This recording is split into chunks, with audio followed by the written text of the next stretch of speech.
I'm a third year student at Grey. I study history and economics, and this is a history essay that I wrote last year for, I don't know if anyone does history, but we do conversations with history, and I did the Renaissance of women.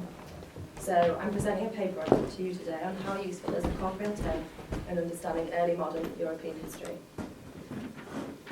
The corporeal turn is a recent interdisciplinary trend and has seen historians bringing the body back into historical analysis. This move follows the linguistic turn of the 1980s, which saw the decoupling of experience and discourse, and so led to the negating of corporeal experience. I'm hence arguing, and hoping to demonstrate to you all today, that reintegrating the body back into analysis is greatly significant in the study of early modern history, and can hold key insights for feminist historians, gender historians, as well as historians of women. The corporeal term proves that the body is far from a fixed entity, but a socio-cultural and historical product.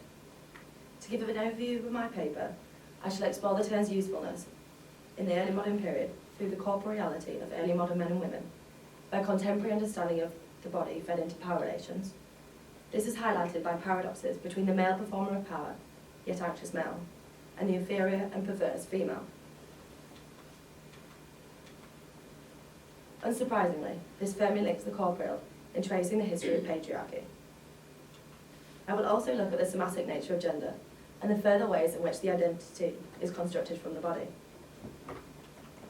I hope to demonstrate to you today the fluidity of the relation between experience and discourse, as well as the importance of embodiment alongside bodily representation.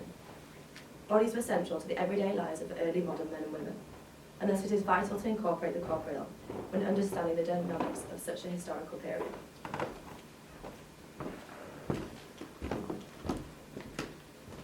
When understanding the bodies of men and women, it is important to recognise that the body of the early modern period was widely understood in terms of liquids, as an economy of fluids. The humoral system was an ancient theory that supposed the body contained 4 fluids: blood, phlegm, black and yellow bile. Such discourse was corporeal experience, with the movements of these fluids being highly significant in determining status, gender and sex, the importance of which has been highlighted by a variety of historians. What can be seen generally across early modern European history is that women were sexed by their inability to contain these humours. This inferiority, which characterised women as leaky vessels, was substantiated by experience, such as monthly menstruation.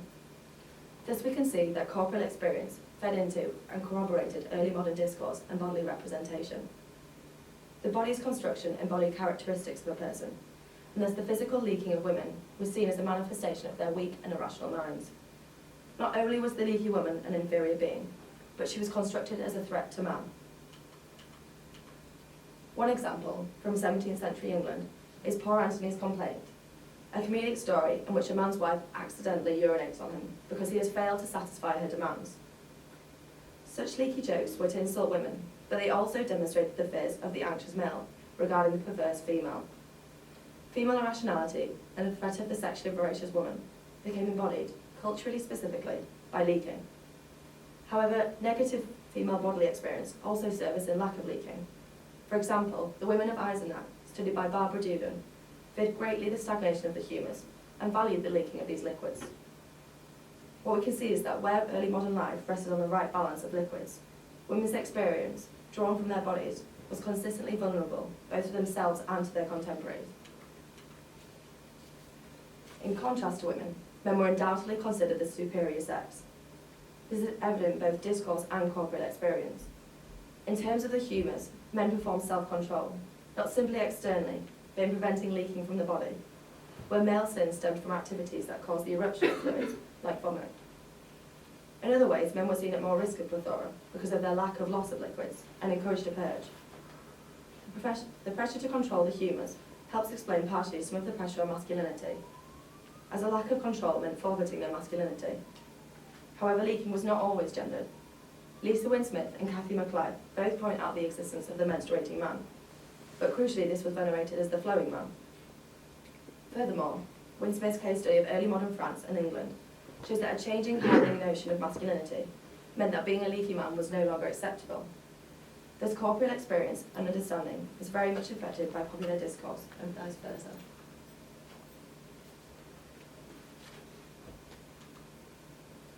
Patricia Simon's theory of semiotics provides a key dimension to the construction and experience of the early modern body, and is a significant example of how the corporeal term is very useful in understanding early modern European history.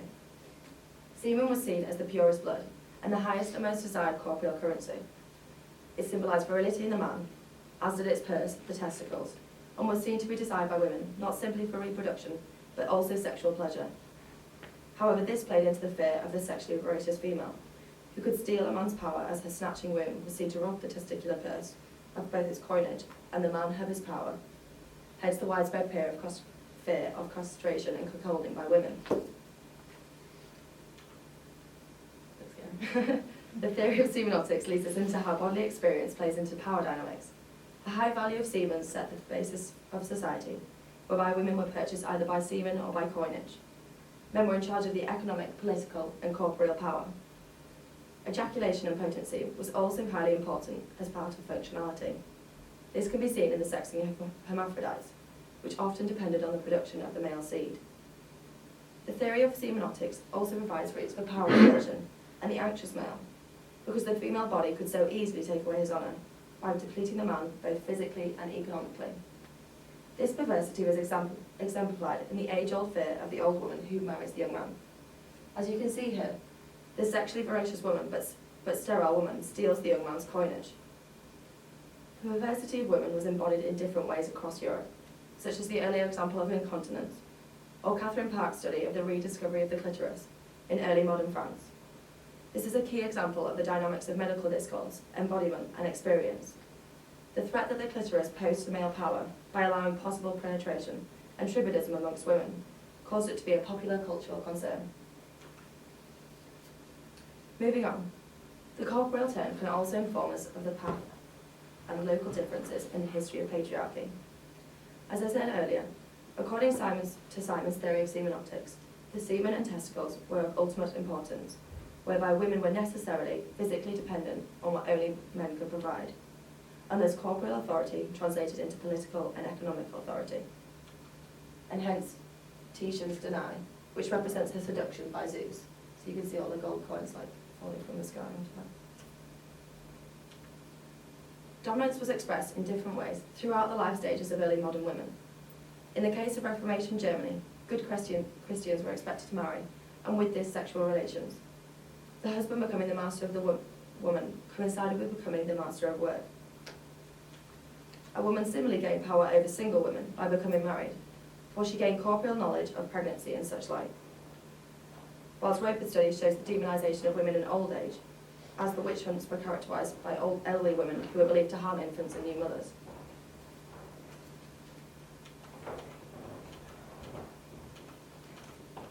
However, women could invert power by sexual relations with other men, or even, as Parker suggests in the French case, the threat of female sexual relations. The sexualisation of power is further explored in Roper's study of exorcism in Reformation Germany, accounts of which tended to take place on a bed and featured a naked young woman of a sexually prescient age. Patriarchal hierarchy between men also surfaced in a variety of ways, such as the non-virulent castratus, who was prevented from marrying and fulfilling his role as a patriarch, or the apprentices, who were prohibited from growing facial hair as a sign of deference to the master. Such examples highlight the manifestation of discourse, but also public participation in upholding an ideal of patriarchy. To quote MacLeod, the functionality of men's bodies was directly linked to patriarchal concerns in much the same way as their female counterparts. Similarly to castrati, the functionality of the female clitoris in early modern France saw women with penis-like clitori prevented from marrying, as they posed a threat to the household patriarch. Women also perpetuated corporeal patriarchy through bodily knowledge. For example, during the early modern period, there was a widespread policing of pregnancy, such as early 17th century London. Those who did not report an illegitimate pregnancy were similarly deemed culpable. And finally, gender history can significantly benefit from the corporeal term, as it still allows the multiplicity of gender identities, and is demonstrably necessary when understanding early modern European history, as gender identities were significantly associated with embodiment and an interaction between experience and discourse. The idea that one becomes something by living as them continued from medieval times, and within corporeal analysis, this performativity is highly related to embodiment, and is manifested in the functionality of sexual organs and bodily performance that determine both sex and gender identities. Masculine identity was often rooted in somatic deeds, upheld by people and authority. Hence the vilification of hermaphrodites, such as Eleno or Elena, who was deemed female and thus accused of usurping the male role by being on top during sex. Women who used dildos on other women were similarly punished for usurping the male role. A strong theme across examples is the corporeal restriction of masculinity, so as to protect patriarchal dividends.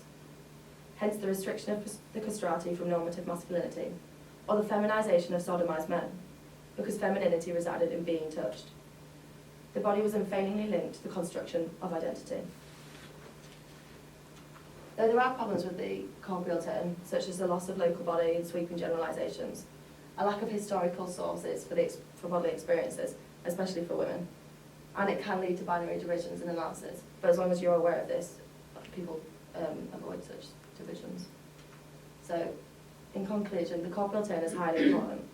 As you can see, understandings of the body had ramifications for status, sex, and gender. Sorry, it's moved down. The functionality of the body was highly important to people and to authority. In fact, the body became the site of a power contest, where women were inferior but perverse, and men were superior but anxious. Thus we must look for the combination of language, knowledge, and the body as one when studying such a historical period. Thank you very much.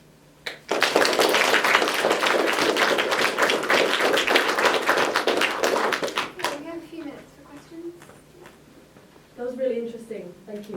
You mentioned some things which I'm totally unfamiliar with, and I just wondered if you could speak a little bit about the notion of the menstruating man and how this is reconceived as the flowing man to give a positive, it seems like. So it was within my essay, I sort of termed it the flowing man, because when the women menstruated, it was seen as a negative thing, but men used to so obviously they bleed themselves. Or there was even there was an example of a man who, he had like a sore, it must have been a sore or something, but he used to bleed from it, and they said it like came every month, and it was seen as something positive, and that he was getting rid of the excesses, and that was a good thing.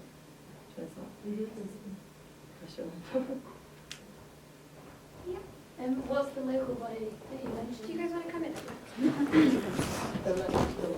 You mentioned in your problem slide, So like, if you were in a different area, so say with the menstruating man thing, in France, for a lot longer, it was considered a norm, and so even English people were like, you know how there's like the consistent historical rivalry between England and France, so English men will be like, oh, those weak French men, and it kind of, that sort of thing kind of played into it, so you get different notions. And then the bit I mentioned about Barbara Duden's study of Eisenach, so the women there, well, if they were like had stagnating humours, they, in the case study, they were really worried about it, but whereas some women like didn't value their things, so it's sort of, it was just always a negative spin on things, especially for women, but it was different in different places, but as long as you recognise it, it's okay.